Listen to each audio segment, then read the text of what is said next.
Continuar con la segunda mesa del día. En primer lugar hablará José Manuel Romero con una ponencia titulada Una fundamentación histórica y materialista de la normalidad de la teoría crítica. José Manuel Romero es profesor de la Universidad de Alcalá. Sus ámbitos de investigación integran tanto la teoría del conocimiento como la filosofía social, la teoría crítica de la Escuela de Frankfurt, especialmente Benjamin, Honneth, y además especialista en Nietzsche y el nihilismo, y podríamos decir que es uno de los principales especialistas y conocedores de la obra de Marcuse en España, ¿no? Ha editado recientemente, que ha salido este mismo año, un libro titulado Herbert Marcuse, la teoría crítica de la era del nacionalsocialismo, y anteriormente, ya en 2019, había sido editor de otro texto sobre Marcuse, otra compilación de textos titulado Marcuse entre fenomenología y marxismo, escritos filosóficos 1928-1933. Voy a presentar ya a la segunda ponente de la mesa, que es Bruna de la Torre, que estuvo también con nosotros el año pasado, y va a dar una ponencia titulada La unidimensionalidad en el siglo XXI. Bruna de la Torre es actualmente investigadora en la Universidad de Heidelberg, en el Instituto CAPAS, un centro de investigación sobre estudios sobre el apocalipsis. Ha sido investigadora en muchos otros centros de investigación, entre ellos el Instituto de Investigaciones Sociales de Frankfurt, y sus líneas de investigación abarcan desde también la teoría crítica de la Escuela de Frankfurt hasta la teoría crítica latinoamericana, pasando por el marxismo, estudios feministas, estudios sobre el fascismo, la crítica literaria y la literatura comparada. Y también sobre Marcuse, bueno, tiene muchísimas publicaciones, también como José Manuel Romero, solo quería destacar un par de ellas. Sobre Marcuse, creo que, no sé si ha salido ya o iba a salir, creo que sí, ya está publicado un texto que tiene el título de la misma conferencia que hoy, la universalidad del siglo XXI, racionalidad tecnológica, industria cultural digital y posmodernidad de plataformas. Además, también ha publicado sobre Marcuse en 2022 un texto que traduzco en inglés que se titula Releyendo Adorno y Marcuse sobre teoría y praxis, y otro anterior sobre Adorno y Marcuse en relación a los movimientos sociales. Y bueno, pues en primer lugar expondrá José Manuel Romero y después Bruna de la Torre cuando quiera. Bueno, muchas gracias, ¿no?, por la amable presentación, y muchas gracias también a los organizadores, ¿no?, por permitirme hacer una aportación sobre la obra, sobre el pensamiento de un autor, yo diría iba a decir interesante y tan polémico también como Marcuse. Bueno, voy a aprovechar el momento para hacer un poco de publicidad y, en fin, en este caso de autopublicidad, pero bueno, yo creo que quizás es interesante, ¿no? No sé si saben que se ha sacado una nueva edición, no es una reedición, sino una nueva edición de Héroes y Civilización. La editorial Ariel es la que había publicado la traducción anterior. La traducción que teníamos era del año 1967, ¿verdad? Y bueno, y esta vez hemos revisado, o sea, Amador Fernández Sabater, que es el que hace el prólogo, y yo hemos revisado la traducción, y bueno, pues creemos que, bueno, a más allá de los nuevos errores que hayamos cometido, se han solventado unos cuantos, ¿no? Y voy a decir solamente dos, ¿no?, dos opciones de traducción que aquí están revisadas, ¿no? Si se acuerdan, cuando Marcuse sostiene que el principio de realidad es histórico, ¿verdad?, y el principio de realidad de la sociedad capitalista desarrollada, bueno, pues tiene un carácter determinado, un formato determinado, y le pone nombre, pues el nombre que le pone, no sé si recordarán, es Performance Principle, ¿no?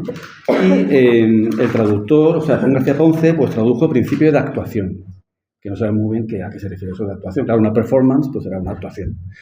Eso no queda, había que echarle mucha imaginación. Luego, leyendo el texto, uno sabía a qué se refería, y entonces, claro, el propio Amador planteaba, está hablando del principio de rendimiento, ¿no? Claro, el principio de realidad que sostiene, digamos, nuestro orden social es el principio de rendimiento. La traducción al alemán, efectivamente, del inglés, toma esta opción también, ¿no? Entonces, está revisado en la traducción, ¿no?, excepto en la primera vez que aparece en el texto.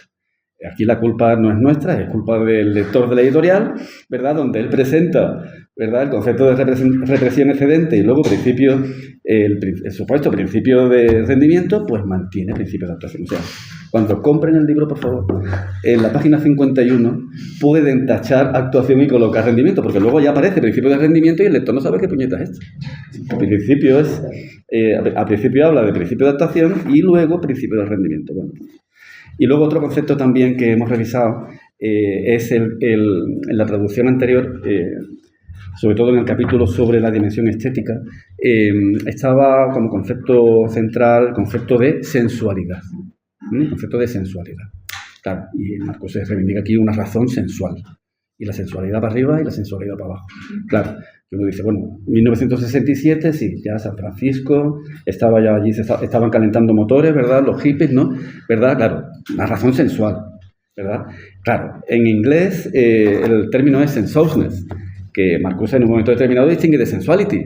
Y luego el traductor dice, este párrafo no se puede traducir al castellano, ¿verdad? Porque el propio Marcuse distingue entre sensuousness y sensuality, ¿no? Total, que en la traducción alemana también está claro que el traductor al alemán entiende que debe traducirlo por Sinnlichkeit, ¿no? Entonces, en castellano ese término se suele traducir por sensibilidad, ¿no? Y ahí el texto toma otro tono, un tono más acorde con los debates académicos de la época, ¿verdad?, en torno al papel de la sensibilidad en la esfera artística y hay una tesis, está el planteamiento de que la racionalidad debe entenderse en términos sensibles y la sensibilidad racional. Para mí, yo veo la foto y pienso en Zubiri en aquella época, ¿verdad? También en estos años. O sea, vemos que el texto de alguna forma se separa de ciertos tópicos, ¿verdad?, culturales y políticos que han caído sobre la obra de Marcuse y presenta un rostro, digamos, más integrable en los debates de la época, ¿no? Luego, el otro volumen ya ha aparecido por acá, que es la nueva traducción de los textos que Marcuse publicó en la revista del Instituto, la revista de investigación social, entre el año 34 y 41, durante el exilio en los Estados Unidos, ¿verdad?, su periodo de pertenencia al Instituto en Nueva York, ¿no? Esos textos estaban traducidos en Buenos Aires en el año 67-69, en un pequeño volumen de Cultura y Sociedad. Había 4 de esos artículos que estaban bien, tenían sus errores, ¿verdad? Esto también tiene errores. Tenía sus errores, pero no estaba mal. Y luego hay un texto muy importante, que es el texto que Sachi ha citado, ¿no?, que se ha referido a él, el concepto de esencia, ¿verdad?, que es muy poco conocido, ¿verdad?, porque ese texto apareció en un pequeño volumen, en Alianza, la agresividad en la sociedad industrial avanzada. Y eso es una traducción del inglés. O sea, el texto alemán, la edición original es en alemán, fue traducido al inglés, editado en ese volumen en los Estados Unidos, y luego la Alianza lo tradujo del inglés al castellano. Entonces, claro, ese texto no se podía leer. Uno lo leía y decía, esto está muy interesante, esto es muy importante, pero no puedo calibrar, ¿verdad?, en qué medida esto es interesante e importante, porque, claro, la traducción no valía. Entonces, es lo que me ha motivado realmente el traducir ese texto a decir, vamos a compilar otra vez estos materiales y le vamos a dar salida. Entonces, lo que yo voy a plantear aquí va a ser, espero que sea breve y resulte breve. Yo voy a tomar como punto de partida de nuevo este texto, el concepto de esencia, y entiendan lo que voy a presentar como una continuación, de alguna forma, de lo que Sachi antes ha presentado, ¿no? Entonces, ¿y cómo voy a enganchar mi discurso, ¿no?, mi aportación a este texto? Pues remontándonos a un debate teórico-político que entiendo que fue relevante en los años 80. Y fue el debate que Habermas efectuó a principios de los años 80 con el intento de Horkheimer y Marcuse de fundamentación de la teoría crítica de la sociedad, ¿no? Durante ese periodo del exilio en Nueva York en los años 30 del siglo pasado. En un texto que está compilado en castellano en ese volumen de cátedra que se llama Teoría de la acción comunicativa, estudios previos o algo así, ¿no? Pues en un material incluido ahí, Habermas reprocha a Horkheimer, sobre todo a Marcuse, que concibieran la teoría crítica según el modelo de la crítica inmanente de la sociedad burguesa. Una crítica que, según el propio Habermas, pretendía hacer conscientes las posibilidades para las que está madura la situación histórica. La teoría crítica, en la propuesta de Marcuse en aquellos años, dice Habermas, cuestionaría la sociedad vigente a partir de las posibilidades que ella genera de cara a una organización más racional y justa de la vida social. Posibilidades que son cercenadas por la propia dinámica de la sociedad capitalista de reproducción de las relaciones sociales y económicas existentes. Ahora bien, para Habermas, este modo de proceder tenía como presupuesto teórico una filosofía marxista de la historia. Este es el argumento. Tal filosofía de la historia se habría vuelto, sin embargo, insostenible en un presente como el nuestro, definido por un horizonte de pensamiento posmetafísico. Este es el planteamiento de Habermas, ¿no? Y sin ella, el procedimiento de la crítica inmanente se ve abocado a un historicismo que imposibilitaría todo posicionamiento normativo. Cito: sin una teoría de la historia no puede haber una crítica inmanente. Una crítica que parta de las formas del espíritu objetivo y que distinga entre aquello que los hombres pueden ser y aquello que fácticamente son. Pues, de no contarse con esa teoría de la historia, la crítica tendría que entregarse, en términos historicistas, a los criterios que contingentemente le ofrece cada época. Final de la cita. Claro, para Habermas, solo una filosofía de la historia, que nos indique el sentido objetivo del proceso histórico, permitiría a Marcuse y a Horkheimer, que carecen de una teoría adecuada de la normatividad, o sea, que carecen de una adecuada autorreflexión sobre sus supuestos normativos, claro, no tienen una teoría adecuada de la racionalidad. Claro, solo una filosofía de la historia permitiría al enfoque de Marcuse reconocer las posibilidades objetivamente progresivas. Es decir, procesos y tendencias que, independientemente de la perspectiva que se asuma a la hora de valorarlas, posibilitan la realización de formas de humanidad más plenas o logradas.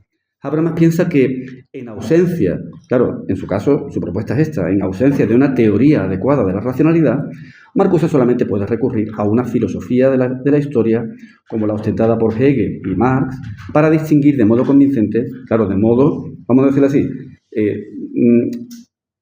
utilizando un criterio objetivo, ¿verdad?, entre tendencias y posibilidades calificables como progresivas y tendencias y posibilidades cuya realización implica una involución, una regresión o directamente un avance en la barbarie. Bueno, la alternativa que propone Habermas, no me voy a detener en ella, ya la conocemos, es una teoría de la racionalidad, una teoría de la acción comunicativa que pretende explicitar los parámetros normativos que hacen posible pues, una teoría crítica de la sociedad. Yo quisiera aquí revisitar y valorar de nuevo la propuesta de Marcuse, que Habermas cuestiona de un modo tan tajante. Yo diría que Habermas toca un punto importante del planteamiento de Marcuse, pero lo resuelve de un modo pues, demasiado tajante, ¿no? O sea, aquí hay una decapitación de una propuesta teórica y creo que no es justa, ¿no? Para ello voy a centrarme sobre todo en el artículo importantísimo sobre el concepto de esencia, ¿no?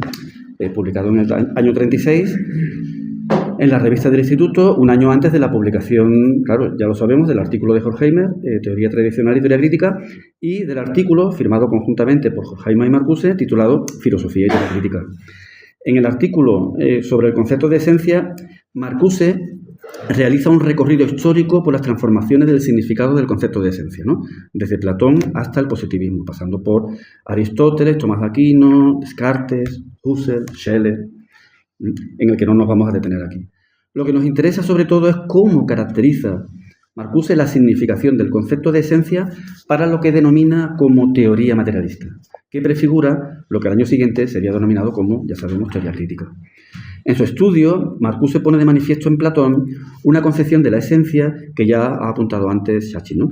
Una concepción de la esencia que resultará decisiva para la historia posterior de la filosofía. La caracterización de la esencia de una cosa como lo que esa cosa propiamente es. Accedemos a la esencia de una realidad determinada cuando logramos dar una definición de su modo de ser propio.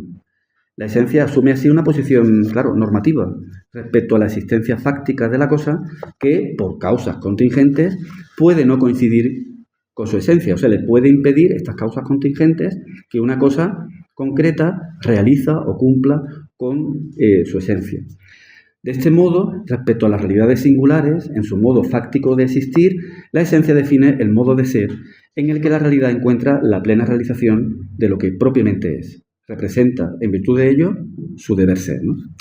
Pues bien, el planteamiento de la parte final de su texto, el apartado 4 del artículo, al plantearse, en la parte final de su texto, en el apartado 4, cuál es la significación del concepto de esencia para la teoría materialista de la sociedad, va a sostener que en esta teoría, la teoría materialista, la esencia que resulta decisiva es la esencia del ser humano, ¿verdad? En la traducción, la esencia del hombre, porque luego nos resulta un problema con Marcuse cuando él habla también de menschliches Sein y Sein des Menschen. Entonces, eso es un lío y ahí me he decantado pidiendo disculpas por no tengo más remedio que utilizar hombre. Bueno, aquí podemos utilizar también ser humano, ¿no? La esencia del ser humano, la esencia humana, ¿no?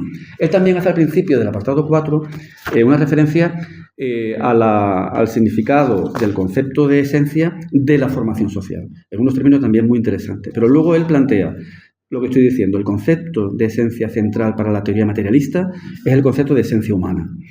A partir de la esencia del ser humano, ¿verdad?, de la definición de lo que el ser humano propiamente es, la teoría materialista podría analizar y, en su caso, enjuiciar si las condiciones socioeconómicas vigentes posibilitan o imposibilitan la realización de la esencia humana por parte de los miembros del colectivo social o, en su caso, de determinados colectivos o clases sociales, ¿no? Entendido así, este planteamiento parece encontrarse a primera vista muy próximo al de Marx en el año 44. En sus manuscritos de París, así ha sido leído este texto, ¿no?, a los que Marcuse dedicó una amplia recensión en el año 32, Marx efectuó, como todos sabemos, un diagnóstico crítico del fenómeno de la alienación. Mostró cómo en el trabajo asalariado, efectuado en condiciones capitalistas, el ser humano, el trabajador, no puede realizar adecuadamente su esencia genérica. Tal esencia genérica es definida en estos textos en términos de la actividad vital propiamente humana, que, como ya sabemos, consiste para el primer Marx en esta capacidad de modificación libre y consciente del medio con el fin de efectuar una satisfacción de las necesidades humanas. ¿Está asumiendo Marcuse en su texto del año 36 esta fundamentación antropológica de la crítica de la sociedad capitalista? Su fundamentación normativa de la teoría materialista se realiza también mediante una particular antropología filosófica que ofrece una definición esencial, ahistórica, del ser humano en términos de lo que consustancialmente es. La cuestión clave para dirimir si la propuesta de Marcuse forma parte de lo que podríamos denominar una antropología filosófica de corte metafísico es cómo se lleva a cabo desde sus parámetros la definición de la esencia del ser humano y qué estatuto tendría o tiene tal esencia. Tal determinación la realiza una metafísica del ser humano, una ontología del hombre, que daría lugar a una concepción transhistórica de la esencia humana. Hemos de decir que este no es el posicionamiento de Marcuse aquí. Sí lo fue hasta final del año 1932, pero aquí no es el posicionamiento de Marcuse. Ha habido un cambio muy importante, ¿no?, en su enfoque, en su programa de investigación, en su problemática. Él va a sostener muy claramente en este texto que los intentos de determinar en qué consiste la esencia del ser humano, es decir, los intentos de ofrecer una definición o una caracterización de lo que el ser humano propiamente es, se llevan a cabo en cada caso a partir de las condiciones materiales, socioeconómicas, culturales existentes y en virtud de las posibilidades que éstas permiten alumbrar de cara a la realización de lo que en virtud de tales condiciones y posibilidades consideramos vida humana digna o vida humana lograda. Son tales condiciones sociohistóricas y las posibilidades que permiten alumbrar las que constituyen en cada caso el sustento para nuestra caracterización, normativa, de en qué consiste la autorrealización humana, es decir, la realización de lo que el ser humano propiamente es. De manera que una modificación de tales condiciones sociohistóricas conduciría en consecuencia a una reformulación de nuestra visión de lo que el ser humano puede y debe llegar a ser. Marcuse seguiría aquí, en este texto, también de cerca a Marx, pero más bien al Marx de la ideología alemana. Cito: esta suma de fuerzas de producción, capitales y formas de intercambio social con que cada individuo y cada generación se encuentran, como con algo dado, es el fundamento real de lo que los filósofos representan como la sustancia y la esencia del ser humano. Final de la cita. Por lo tanto, la determinación que en cada caso podemos realizar de lo que consideramos como ser propio del ser humano, como el modo de ser en cuya realización se juega la autorrealización del ser humano, en cuanto tal, está sustentada en condiciones que tienen un carácter material e histórico. Se trataría, claro, de una determinación pues, histórica, yo diría historicista, luego podemos discutir sobre eso, y materialista de la esencia del ser humano, que se sabe dependiente de condiciones materiales e históricas que, en principio, ¿verdad?, aparecen como modificables. La definición de la esencia humana que orientaría a la teoría materialista es así una definición que asume pues, su carácter histórico, su base material, en cuanto asume que la realización de lo que, en virtud de las condiciones dadas, se nos manifiesta como plenitud humana posible, depende de condiciones que son materiales y poseen un carácter, como digo, histórico.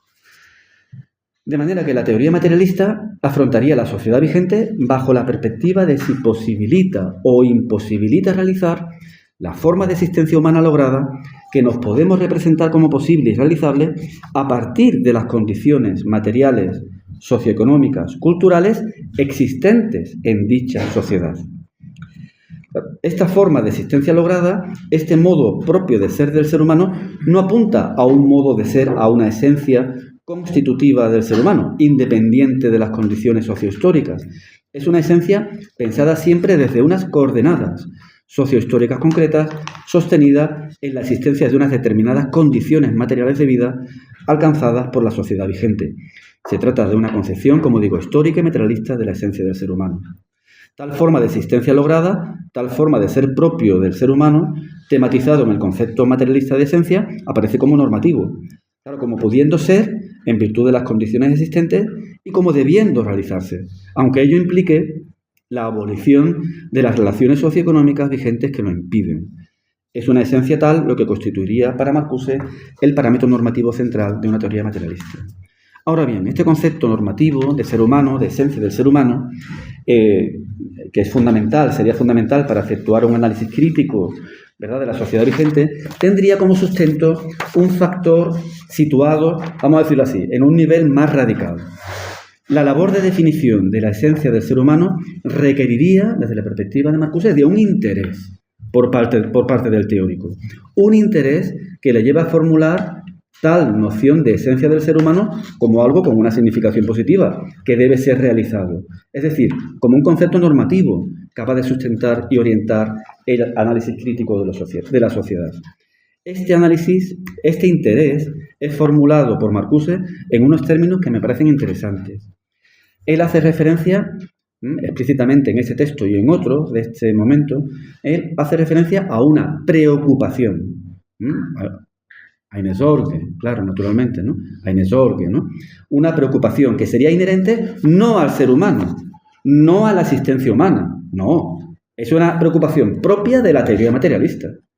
Una preocupación por el ser humano, una preocupación por la felicidad de los seres humanos. Esta es la preocupación fundamental que funda, es la actitud, ¿verdad?, que funda, digámoslo así, el cómo la teoría materialista aborda lo social, ¿verdad?, impulsada por una preocupación, por una sorge, ¿verdad?, por el ser humano, por la felicidad material de los seres humanos, ¿no? Esta preocupación por el ser humano sería para Marcuse el nervio moral fundamental de la teoría materialista. Como digo, no es una preocupación constitutiva del ser humano o de la existencia, no es esta actitud de reconocimiento o de recogimiento o de respeto que despierta en nosotros el rostro del otro, ¿no? Como diría, por ejemplo, Levinas posteriormente, ¿no? No, es una preocupación que puede o no darse, de hecho no se da en muchísimos casos, ¿verdad? Es una preocupación contingente que ha surgido históricamente, ¿verdad? Y que, ya digo, no es un patrimonio común de la humanidad. Tiene un carácter, como el propio interés por la emancipación, que luego tematiza Horkheimer, pues tiene un carácter histórico, ¿verdad?, y contingente. Es esta preocupación por la felicidad de los seres humanos, incluyendo evidentemente su componente fundamental sensible, material, lo que nos permite alumbrar, a partir de las condiciones vigentes y de las posibilidades que ellas generan, Un modo de existencia lograda o feliz, que aparece como posible, y en virtud de ello como debiendo ser realizada. Y es esta preocupación la que conduce a constatar de manera dolorosa que las relaciones sociales y económicas vigentes impiden sistemáticamente la realización de tal modo de existencia lograda y digna. Esta sería para Marcuse la base normativa de una crítica inmanente de la sociedad, la cual, como he pretendido mostrar aquí, no requiere del sustento en una filosofía de la historia, sino que tiene un núcleo moral, tiene un fundamento moral. En el artículo de Marcuse, cuando me pase del tiempo, tú me lo dices y corto, ¿vale? En el artículo de Marcuse sobre el concepto de esencia encontramos un intento de sustentación normativa de la crítica inmanente de la sociedad. Efectivamente, en el texto de Marcuse se entiende a la teoría materialista como efectuando una confrontación entre el modo de vida, el grado de autorrealización que la sociedad vigente posibilita en virtud de las condiciones materiales, sociales, culturales disponibles, y las formas de vida efectivas, que finalmente son necesariamente realizadas en virtud de la reproducción de las relaciones sociales y económicas vigentes. En el proceder de la crítica inmanente, entendida así, el teórico materialista, y en definitiva la propia teoría materialista, está impulsada por una preocupación por los seres humanos, por su felicidad material, que es lo que lleva a visualizar qué grado de felicidad y autorrealización humana es posibilitada por esas condiciones alcanzadas por la sociedad actual. Aquí cabría añadir también, bueno, lo añado, ¿no?, que, porque hay un texto importante a continuación que es el que confirmó con Horkheimer, ¿no?, Filosofía y Teoría Crítica, ¿no?, y aparece esta idea, ¿no? Aquí hay que añadir también que este afrontamiento de las condiciones materiales vigentes de cara a visualizar qué forma de vida buena hacen posible, encuentra también sustento o apoyo en la propia tradición filosófica, en la que podemos encontrar una preocupación filosófica y ética por el ser propio del hombre y por las formas de vida buena y de autorrealización que le corresponden.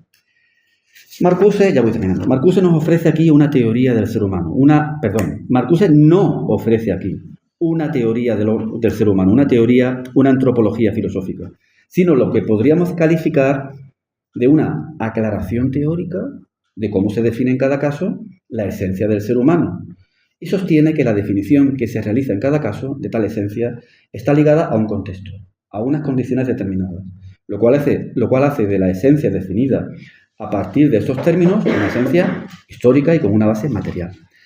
El texto sobre el concepto de esencia resulta importantísimo porque propone un criterio normativo histórico para la crítica y no un criterio trascendental ni cuasi trascendental. Pues la noción de esencia reivindicada aquí por Marcuse como central para la teoría materialista, ¿verdad?, la esencia del ser humano, pues tiene este carácter, un carácter histórico y no antropológico, en el sentido de fundado en lo que el ser humano constitutivamente es, de un modo atemporal e independiente de las condiciones socioculturales. Para Marcuse, en virtud de los desarrollos y condiciones sociohistóricos alcanzados en la época presente, podemos determinar una noción de las genuinas posibilidades de ser del hombre, cuya actualización representaría la realización de lo propiamente humano, de la felicidad de los individuos. Naturalmente, en Marcuse, esta determinación de lo que el ser humano puede y debe llegar a ser, o de aquello en lo que consistiría una existencia humana lograda, plena, en virtud de las condiciones y desarrollos alcanzados en la sociedad vigente en cada caso, es una labor interesada. Es una labor interesada, realizada en una actitud valorativa, involucrada. En absoluto es una tarea realizable mediante la adopción de una actitud teórica neutral o contemplativa. Está impulsada por lo que el propio Marcuse denomina una preocupación por la felicidad de los seres humanos. Todo esto es decisivo, pues la fundamentación normativa de la teoría materialista efectuada por Marcuse parece seguir en principio las sendas de la filosofía tradicional. El fundamento parece ser establecido por la filosofía en la esencia del ser humano, es decir, en el plano filosófico-antropológico representado por la naturaleza humana, y cuyo contenido podría ser explicitado por la filosofía como metafísica del ser humano. Pero Marcuse subvierte este procedimiento al sostener que toda definición de la esencia del ser humano es histórica y depende de lo que las condiciones existentes y las posibilidades alumbrables a partir de ellas permiten concebir como lo que el ser humano puede y debe llegar a ser. Estamos, por tanto, ante el intento más elaborado de ofrecer parámetros normativos para la teoría crítica desde posiciones, yo llamaría historicistas, Y comparado con esto, la pretensión de Habermas, y si metemos con él a Apple, de sustentar los parámetros normativos de la crítica social en principios constitutivos de la interacción lingüística humana, pues esto aparece como un retorno a Kant, mediado por el giro lingüístico, que ostenta todo su carácter filosóficamente, lo decimos aquí, que nadie nos está escuchando, es reaccionario, ¿verdad? Lo específico de la propuesta de Marcuse en este momento es su recurso a un concepto de esencia humana que ha sido liberado de las coordenadas de la filosofía y la metafísica tradicionales, de la antropología filosófica y de la ontología del hombre, y refuncionalizado, claro, en términos, yo diría, historicistas y materialistas, para sustentar esa forma concreta de crítica de la sociedad, que es la crítica inmanente, la cual, en la tradición de pensamiento que vincula a Hegel y a Marx, ha renunciado a todo programa de fundamentación trascendental, ontológica y antropológica. La única normatividad a la que tal forma de crítica puede recurrir es a una normatividad surgida de la historia, de los conflictos y luchas que han recorrido la historia. De ahí el riesgo al que está sometida la crítica social. De ahí el riesgo y la fragilidad de los esfuerzos en favor de la instauración de condiciones que garanticen una vida digna y lograda para todos y todas, pues el peligro de la reacción, de la regresión, del avance directo hacia la barbarie está siempre ahí, como ya estamos comprobando. De ahí que el esfuerzo reiterado y quizá pues nunca definitivo por clarificar y reflexionar sobre las bases normativas de la teoría social crítica se nos presente quizá como una tarea no solo teórica o metodológica, sino también, en un sentido enfático, como una tarea política.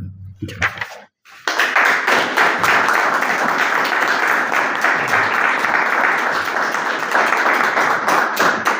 Bueno, pues se haga una comisión.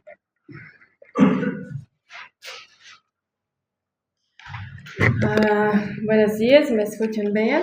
¿Sí?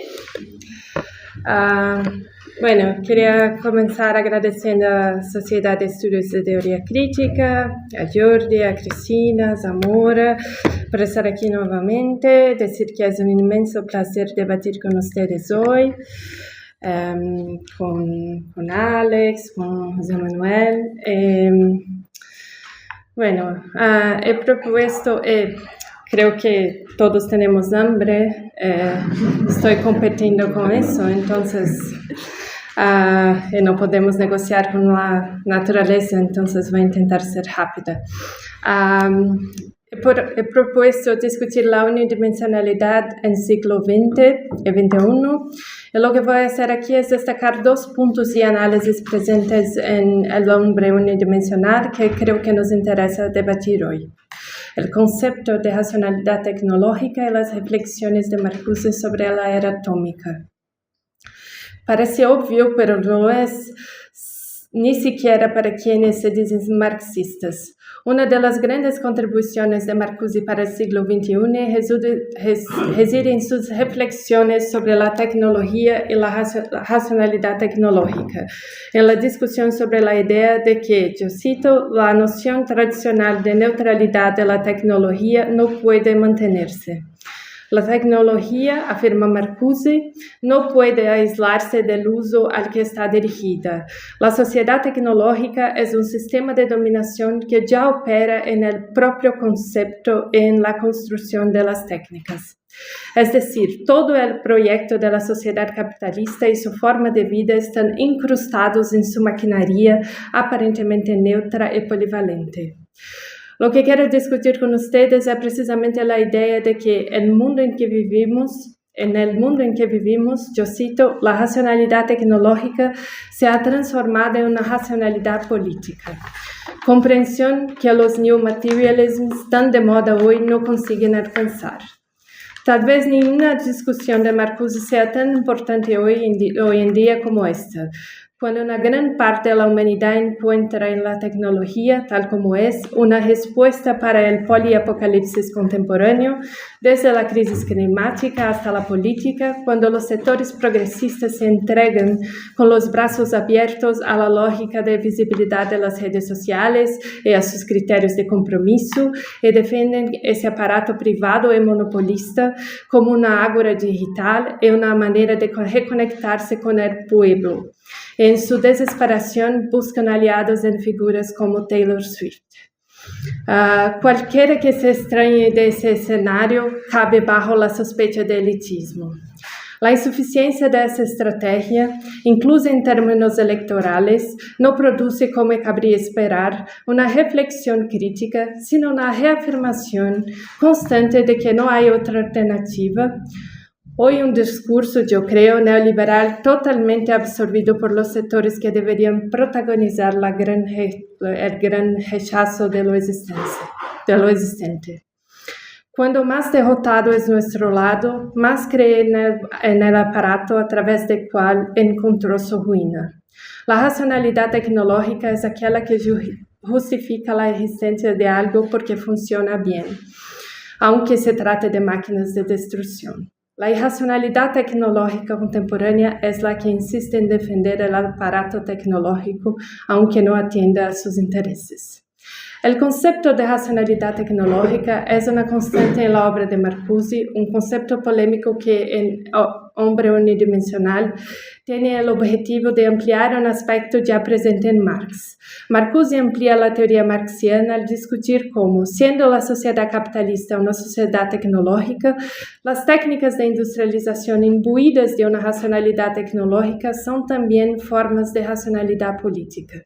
En ese aspecto, Marcuse va más allá del concepto abstracto, también creo yo, weberiano de racionalidad instrumental, movilizado por Adorno y Horkheimer en la dialéctica del iluminismo, y opta por la idea de racionalidad tecnológica muy interesante para pensar los problemas actuales con el advenimiento de la inteligencia artificial convierte este concepto casi literal. El diagnóstico de Marcuse está asentado en un debate sobre el capitalismo monopolista que en el Instituto de Investigaciones, como bien saben, realizó en la década de 40, más allá de la querella sobre el capitalismo de Estado, asentado en el diagnóstico de Friedrich Pollock sobre los rackets y la intensificación de la dominación directa en el capitalismo, que es la abordaje de Horkheimer. Hay un diagnóstico más o menos compartido entre los autores. La monopolización del capitalismo produjo un cambio en la estructura de clases. Se trata sobre todo de la idea de que la dominación directa de la burguesía sobre el proletariado en el siglo XIX, es decir, la distancia visible entre una clase y otra, creció hasta tal punto en el siglo XX con la monopolización de las tendencias de concentración de renta que hoy explotan, que la dominación ya no se identifica con una clase específica. La dominación se esconde detrás de los conglomerados, del capital abierto de las empresas y hoy de los grupos propietarios de las plataformas. La clase dominante ya está incluso planificando mudarse a otro planeta y pavimentar la Luna o Marte, mientras que destruye la Tierra para finalmente desaparecer de la vista por completo. Sin embargo, más que eso, se esconde detrás de la racionalidad tecnológica. Aunque actúa como nunca, ya no es identificable con la esfera de la percepción inmediata. Eso no significa el fin de las clases, sino el profundizamiento de la dominación burguesa que se vuelve opaca por ese proceso. Las consecuencias políticas de ese arreglo son innumerables y el papel que la racionalidad tecnológica ocupa en este proceso central. En este contexto, la dominación se transforma en administración o mala administración, una dominación que se disfraza de afluencia y que se extiende a las esferas públicas y privadas. Marcuse, en un periodo de mayor igualdad social producida pelo estado de bem-estar, hablaba de un velo tecnológico que oculta la reproducción de la desigualdad. La tesis problemática de la integración del proletariado asentada en el consumo de mercancías, que hoy ha prescrito en gran medida, cobra más sentido cuando se aborda el problema desde la unidimensionalidad producida por la racionalidad tecnológica, que se presenta como neutra, como algo ajeno a la política, en la medida en que produce pensamientos y comportamientos unidimensionales, es decir, desprovidos de negatividad. Una teoría de la industria cultural, yo creo que muy ampliada y que puede ayudar también a pensar el velo tecnológico que se presenta bajo la forma de la pobreza, la desigualdad, la precariedad digitalizada y financiarizada. La racionalidad tecnológica en esta llave se impone como la única racionalidad posible. Según dice Marcuse, yo cito, vivimos y morimos racional y productivamente. Sabemos que la destrucción es el precio del progreso, como la muerte es el precio de la vida, que la renuncia y el esfuerzo son los prerequisitos para la gratificación y el recogido, que los negocios deben perpetuarse y que las alternativas son utópicas. Esta ideología pertenece al aparato social establecido. Fin de cita. Este es un rasgo evidente del capitalismo actual, cuando el capitalismo de plataforma asume el lugar de los antiguos rackets, ahora más poderosos que los propios estados nacionales. Por un lado, la nueva infraestructura digital se presenta como un nuevo velo tecnológico que se vuelve aún más espeso y hace confluir el aparato, lo que produce y quien lo consume. Por otro lado, el abismo entre clases bajo el neoliberalismo y la lógica de autorresponsabilización hace que la revuelta y la frustración ante las injusticias, la precarización y el sufrimiento producido por esa sociedad queden cada vez más destituidas de objeto, flotando en el aire, fácilmente capturadas por la extrema derecha que, a través de las redes sociales, las redirige mediante lo que Adorno llamó personalización. La tecnología, a través de las redes sociales, se ha convertido en un gran sistema de redistribución de miedos y resentimientos. Es decir, sirve como instrumento principal de quienes buscan conferir a la rabia, que podría ser productiva para la transformación social, una dirección y le otorgan uno o varios chivos expiatorios, mujeres, migrantes, izquierdistas, grupos LGBTQIA+. Entonces, no es casual que la publicidad inmanente a esas formas se convierta ella misma en un modo de vida. Según afirma Marcuse, no se trata de una introyección o adaptación, sino de mímesis, de identificación total con el aparato y con la sociedad que lo produce. Basta ver cómo cualquier crítica a las redes sociales hoy es tomada de manera personal, incluso en medios académicos, que potencialmente deberían asumir una posición más crítica ante ese Frankenstein. La ideología es absorbida por la realidad y, yo cito, la falsa conciencia es incorporada por el aparato técnico dominante. Esta tecnología ya no está a servicio de la mejora del nivel de vida de la mayoría de la población, sino que incrementa la explotación y las formas de extracción del trabajo no pagado, y no solo en las plataformas laborales. La racionalidad tecnológica también elude las preocupaciones con el autoritarismo que históricamente estuvieron vinculadas al Estado. Ningún Estado jamás conoció a sus ciudadanos y ciudadanas como las redes sociales conocen hoy sus usuarios, en lo más íntimo de su ser. ¿Quiénes son? ¿Qué a quién aman? ¿A dónde van? ¿Cómo votan? ¿A qué hora duermen y se despiertan? Además, aún más que un Estado autoritario, esas redes, a través de los smartphones y su presencia ostensible, aniquilan la soledad, un espacio que, como resalta Marcuse, siempre fue fundamental para la reflexión y el pensamiento negativo. Actualizan con sus invenciones de dopamina lo que Marcuse llamó euforia en la infelicidad. La neurociencia comprueba hoy la teoría crítica. Pero nada de eso es novedad. Lo que necesitamos enfrentar es la relación entre racionalidad tecnológica y la presente unidimensionalidad relacionada con una nueva posmodernidad plataformizada. Esa última tiene que ver, en la obra de Marcuse, con la desaparición de la oposición, de las formas de trascendencia, de la negación de la realidad, algo que el arte resguardó y que la industria cultural destruyó y sigue destruyendo con el pretexto de la democratización, que más que igualdad produce sumisión y adaptación.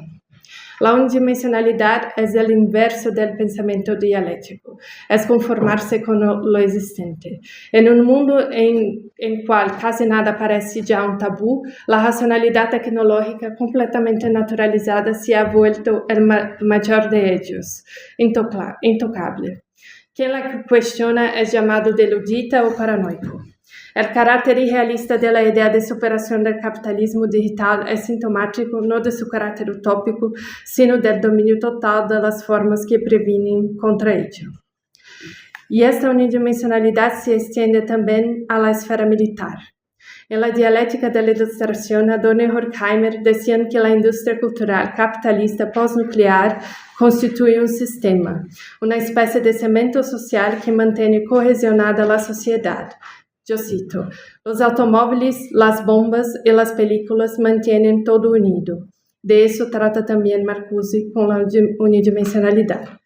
En El hombre unidimensional, Marcuse escribe: los cohetes están temblando, la bomba H está esperando, las naves espaciales están voltando y el problema es cómo proteger la nación y el mundo libre. Uno de los rasgos más interesantes del hombre unidimensional y de la idea de unidimensionalidad y que nos permite pasar a otro desarrollo del problema de la racionalidad tecnológica es precisamente cómo Marcuse analiza la combinación entre bienestar y guerra. Esa mezcla paradoja de guerra total y paz total que caracteriza ese periodo. Tras la caída del muro de Berlín, la era atómica parecía haberse quedado para atrás. O, al menos, como discute Jane Balibar, parecía haberse convertido en una amenaza difusa, algo que flotaba, que acechaba nuestra sociedad, pero sin que tuviésemos idea alguma de cuándo o dónde podría caer una bomba nuclear. Un juego de roleta rusa normalizado e institucionalizado, en el que la democracia y armas de destrucción masiva no parecen ser términos antagónicos. Cuando Donald Trump ganó nuevamente las elecciones, una de las principales preguntas que surgieron fue, sin duda, ¿qué va a pasar con el mundo ahora que el mayor arsenal nuclear del mundo está al alcance de este delincuente? Desde entonces, el llamado mundo multipolar da lugar nuevamente a una división del mundo en bloques, como si viviéramos una especie de parodia de la Guerra Fría, en la que los países comunistas son también una sombra de la propia Unión Soviética, ya profundamente criticada por Marcuse por su carácter autoritario e en muchos sentidos aún apegada a formas capitalistas de producción. La guerra de Rusia contra Ucrania, el genocidio producido por Israel en Gaza, así como el incremento de los ensayos de armas atómicas por parte de los países de la Unión Europea, China, Corea del Norte y Rusia, además de la defensa que hace la AfD de la militarización, incluso nuclear en Alemania, intensifican los conflictos armados que nunca fueron de hecho eliminados en el ámbito de la geopolítica mundial y reconfiguran nuevamente la amenaza de aniquilación que deja de ser difusa y adquiere concreción cada día en diversos lugares del globo. Poseidon, no sé si vieron eso, o el arma del juicio final, probada por Putin en el mes pasado, una ojiva capaz de generar un tsunami radioactivo 100 veces más potente que la bomba que destruyó Hiroshima, no nos deja mentir. Curiosamente, cuando discutimos la era atómica, los escritos de la Escuela de Frankfurt en general y de Marcuse en particular, rara vez aparecen como referencias centrales sobre el tema, aunque el ataque de Hiroshima y Nagasaki sea fundamental para esa tradición y esté presente en grande parte de su producción. En El hombre unidimensional ocupa un lugar destacado. En la frase de abertura del libro, Marcuse pregunta: ¿la amenaza de una catástrofe atómica que podría exterminar la raza humana no sirve también para proteger las propias fuerzas que perpetúan ese peligro? O sea, ¿no es aún que parte de la propia unidimensionalidad? En otras palabras, la bomba nuclear volvería opaca, como discutiría Gunther Anders años después, la propia formación social de la cual emergió, así como la racionalidad tecnológica se autonomiza en la sociedad industrial desarrollada y de la cual la bomba es producto. Anticipando en años un análisis de la banquerización de Estados Unidos, Marcuse llama la atención sobre la rentabilidad del sector de preparación para catástrofe, el Doomsday Prepping, de la era atómica, que anuncia, yo cito, refugios de lujo contra la precipitación radioactiva. con televisiones, juegos de palabras y alfombras incluidos en el paquete. La propaganda de los refugios moviliza un lenguaje unidimensional que concilia contrarios y relaciona destrucción nuclear con confort, aniquilación con la necesidad de estar preparado, de vivir al límite y de enfrentar el desafío. Según Marcuse, cito, al exhibir sus contradicciones como prueba de su verdad, este universo discursivo se cierra contra cualquier otro discurso que no se dé en sus propios términos. Este lenguaje se expresa en construcciones que imponen al destinatario un significado distorsionado y abreviado, un desarrollo bloqueado del contenido, la aceptación de aquello que se ofrece y la forma en que se ofrece. Fin de cita. En este mismo lenguaje, el que dará lugar al discurso de la bomba limpia. Esto que está muy corriente con los debates de drones, etc. Idea popular en las décadas de 50 y 60, según la cual existía una bomba menos dañina para el medio ambiente, cuyas consecuencias podrían ser más controladas por su menor nivel de precipitación radioactiva. El mismo discurso que se aplica hoy a los drones. Decir que este lenguaje es unidimensional es decir que, yo cito a Marcuse, los dominios anteriormente antagónicos que se funden en bases técnicas y políticas, magia y ciencia, vida y muerte, alegría y miseria. La belleza revela su terror cuando las centrales nucleares y los laboratorios altamente secretos se convierten en parques industriales. En entornos agradables, las sedes de la Defensa Civil exhiben un refugio de lujo contra la radiación. Con alfombra de pared a pared, suave, sillones, televisión, juegos de Scrabble, diseñado con una sala de estar para la familia en tiempos de paz. Y ya como refugio contra la radiación para la familia en caso de estalle la guerra. Si el horror de las tales realizaciones no penetra en la conciencia, si es prontamente aceptado como normal, es porque esos logros son a. Perfectamente racionales dentro del orden existente, b. símbolos de la ingeniosidad y el poder humanos más allá de los límites tradicionales de la imaginación. En el nombre unidimensional, Marcuse prevé, aún en el mundo plenamente administrado de los 30 gloriosos, la transformación de la supervivencia en una cuestión privada y de seguridad en la mercancía más valiosa de la sociedad actual, que hace la llamada prep industry un mercado multimillonario. Más aún, la normalización de la preparación para catástrofe, su mercantilización y la transformación de lo que es socialmente producido en una cuestión individual. Y más, estar preparado significa al mismo tiempo en la práctica y en la conciencia aceptar lo que viene, asimilar la impotencia ante el todo. Nada más relevante hoy. La idea de una catástrofe nuclear que aniquilará parte de la humanidad en los tiempos que corren es no solo probable, sino un objeto codiciado de consumo, desde los bunkers hasta la industria cultural, que más que nunca encuentra el fin del mundo su contenido más lucrativo. Los multimillonarios del Valle de Silicio hacen de otros planetas sus propios bunkers, ya no enterrados en el suelo. La dominación se vuelve universal en sentido literal, pues ahora se extiende a otros lugares del universo. Como señalan dos colegas, Robert Kirsch y Emily Ray, que escribieron un libro llamado Be Prepared, Doomsday Prepping in the United States, el búnker hoy es más que una mercancía, es una alegoría de nuestra sociedad, al menos de la sociedad estadounidense. La forma política que asume es la del neofascismo trumpista. Por otro lado, aquellos que votaron por Trump debido a sus promesas de retirarse de todas las guerras demuestran también los límites del progresismo del Partido Demócrata, que ni siquiera eso puede prometer ya. Y así reconocen y defienden la conexión entre el estado de welfare y de warfare. Al resto del mundo, especialmente a las periferias del capitalismo, le queda rezar para que el mundo no se acabe una u otra vez, ya que ni siquiera tenemos bunkers. Para terminar, quería decir que Marcuse nos impele a indagar qué significa hablar de democracia en un mundo en que algunos países poseen bombas de destrucción masiva y otros no. En un mundo en el cual la negación enfrenta perros, piedras y bombas, cárcel, campos de concentración e incluso la muerte. También nos interpela a discutir cómo los problemas de nuestra sociedad son presentados y transformados por el lenguaje de la publicidad, actualmente cada vez más naturalizado por las redes sociales. Marcuse tiene mucho que decir sobre el momento que vivimos, pero necesitamos reunir la bravura de escucharlo.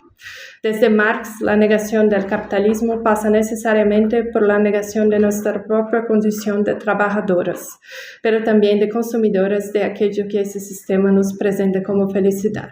Gracias.